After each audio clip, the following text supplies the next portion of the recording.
统计显示，美国明面上拥有50多颗各类军事卫星，肩负着直接或间接的侦察任务。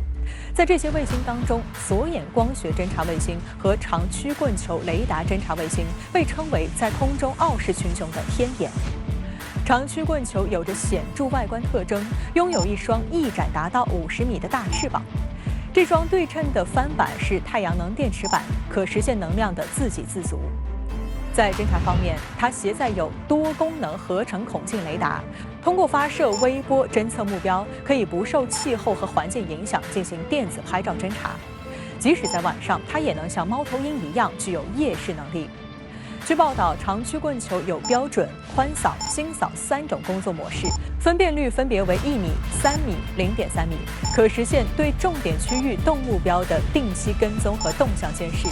不仅能侦察到舰船和地面坦克的行踪、机动式弹道导弹的动向，还能发现通过伪装手段隐蔽的武器装备，甚至还能穿透干燥地表，发现藏于地下数米深的设施。而索眼则是光学成像侦察卫星。美国国家侦察局的官员曾这样形容：索眼启用时可以通过大门索眼看到屋内的一切。华盛顿邮报曾报道，2011年5月，本拉登被击毙前，美国就已经通过卫星发现他的位置，并监控进出其住所的人和车辆。借助卫星图片，美军情报人员注意到一名男子经常在一座院落散步，每天1到2个小时。后来证实，这个人就是本拉登，而执行侦察任务的就是索眼 KH-12卫星。可以说，美军已经将卫星侦察力量视为其战略武器系统的重要组成部分，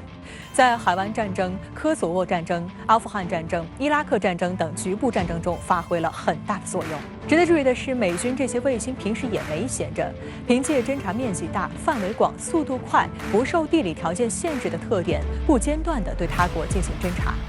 除了这些以外，美军背地里还借所谓民用、商用项目为自己的军事活动提供服务。比如，美国近年来以提供互联网服务为由，着力打造的星链计划，就被认为将成为太空中军事功能最强的一套体系。目前，美国已经将2200颗星链卫星送入第一地球轨道，未来规模要达到数万颗。